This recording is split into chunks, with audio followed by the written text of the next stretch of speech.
ये 10 मिनट का डिक्टेशन है रामधारी गुप्ता से।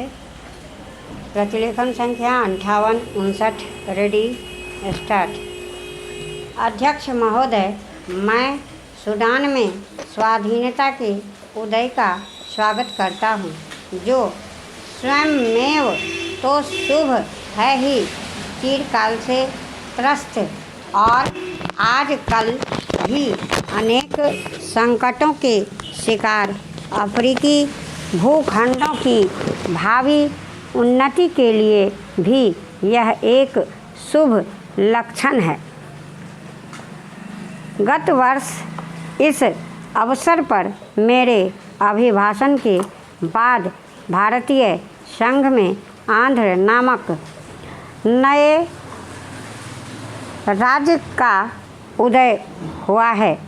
भारतीय राज्यों में इस अभिवृद्धि का मैं स्वागत करता हूँ और नए राज्य की सफलता की कामना करता हूँ। भारत में राज्यों के पुनर्गठन की मांग को देखते हुए मेरी सरकार ने इस कार्य के लिए एक आयोग की स्थापना की है, जिससे योग्य और अनुभवी सदस्य रखे हैं। यह कार्य बड़ा और ऐतिहासिक महत्व का है। इसे वस्तुगत रूप से पूर्ण शांत चित्तता के साथ करती है, जिससे संबंधित क्षेत्रों की जनता का और इसके साथ ही समस्त राष्ट्र का अधिक कल्याण हो सके।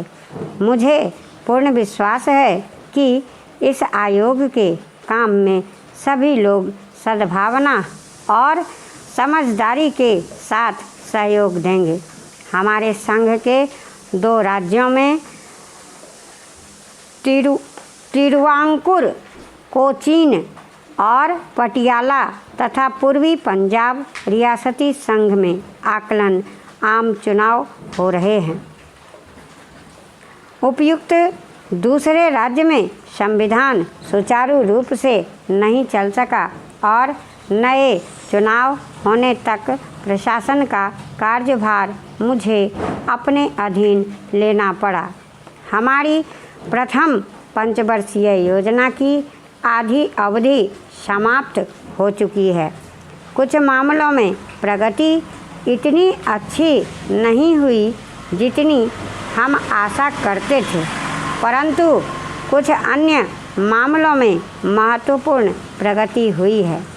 सामुदायिक योजना कार्यों के कार्य में विशेष रूप से उन्नति हुई है और राष्ट्रीय विकास कार्य में भी, जिसका श्री गणेश अक्टूबर 1953 में हुआ था, संतोषजनक उन्नति हुई है।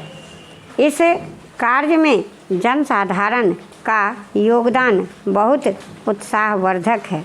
इस कार्य का यह पहलू बहुत ही आशाजनक है।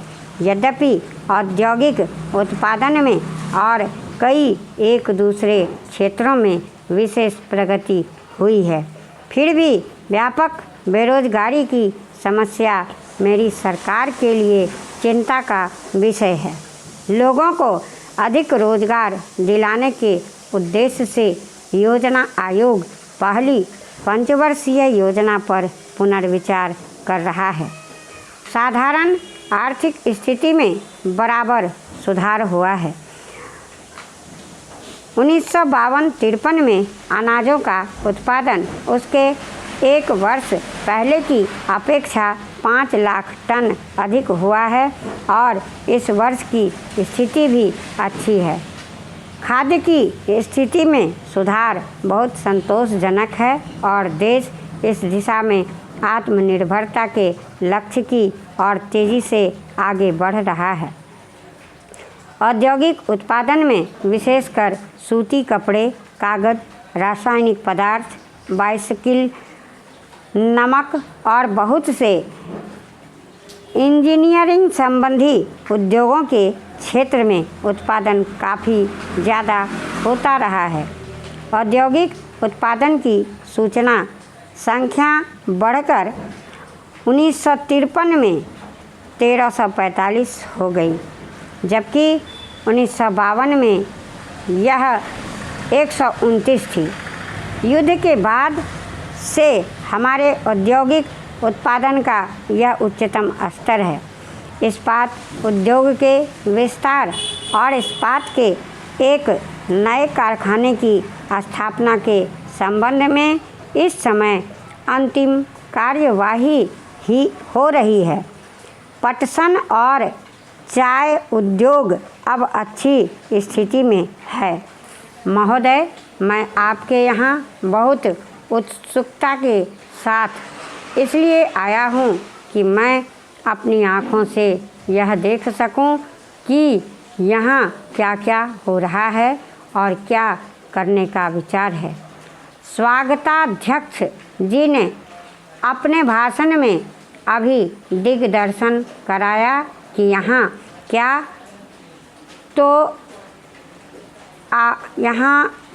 तो आप करने जा रहे हैं, क्या क्या सरकार की ओर से किया जा रहा है और किन चीज़ों की कमी है।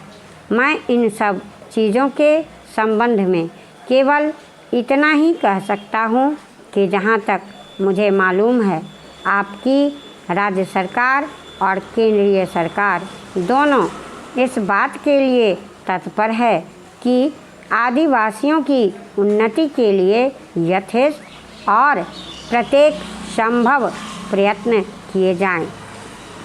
जिस समय भारत स्वतंत्र हुआ और हमको स्वतंत्र संविधान बनाने का अवसर मिला, तो हमने उस संविधान में इस बात का ध्यान रखा कि जो पिछड़े हुए लोग हैं उनको आगे बढ़ाना और दूसरों के समान स्तर पर ला देना हमारा पहला कर्तव्य है।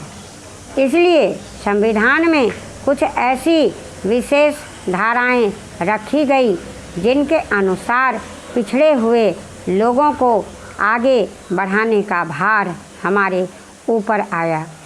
पिछड़े हुए लोगों में 3 प्रकार के लोग हैं। कुछ लोग तो वे हैं जो अछूत माने जाते हैं। अस्पृश्यता दूर करने के लिए महात्मा गांधी ने इतना बड़ा प्रयत्न किया और आज ईश्वर की दया से वह बहुत सीमा तक कम होती भी जा रही है और आशा की जाती है कि दूर हो जाएगी। दूसरे लोग जो पिछड़े हुए समझे जाते हैं, आदिम जाति के लोग हैं। ये सारे भारतवर्ष में अलग अलग स्थानों में फैले हुए हैं। विशेषकर पहाड़ी और जंगली क्षेत्रों में इनकी संख्या देश में प्रायः 2 करोड़ है। 35 करोड़ में यदि 2 करोड़ व्यक्ति इस प्रकार पीछे रह जाएं, तो वह हमें शोभा नहीं देता।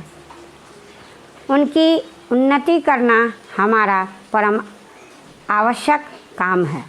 उनके अतिरिक्त कुछ वे लोग हैं जो इन दोनों से अलग, परंतु वे भी किसी कारणवश अन्य की तुलना में पीछे हैं।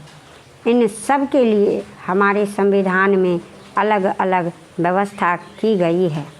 जहाँ तक आदिवासियों का प्रश्न है, उनके लिए विधानमंडलों और संसद में स्थान सुरक्षित रखे गए हैं। इन स्थानों के लिए वे अपने प्रतिनिधि चुनते हैं जो वहां जाकर उनके सुख दुख को रख सकते हैं और वहां से उनकी भलाई के लिए कुछ करवा सकते हैं। आज दिल्ली में जो संसद है और सभी राज्यों में जो विधानमंडल है, उन सब के सदस्यों में आदिवासियों के प्रतिनिधि भी हैं और उनको बड़ी वही अधिकार प्राप्त है जो और किसी दूसरे प्रतिनिधि को। इसके अतिरिक्त आदिवासियों के संबंध में विशेषकर असम में, जहां उनकी संख्या बहुत अधिक है और जो अन्य स्थानों के आदिवासियों से कुछ भिन्न भी हैं। उनको कुछ विशेष सुविधाएं दी गई हैं।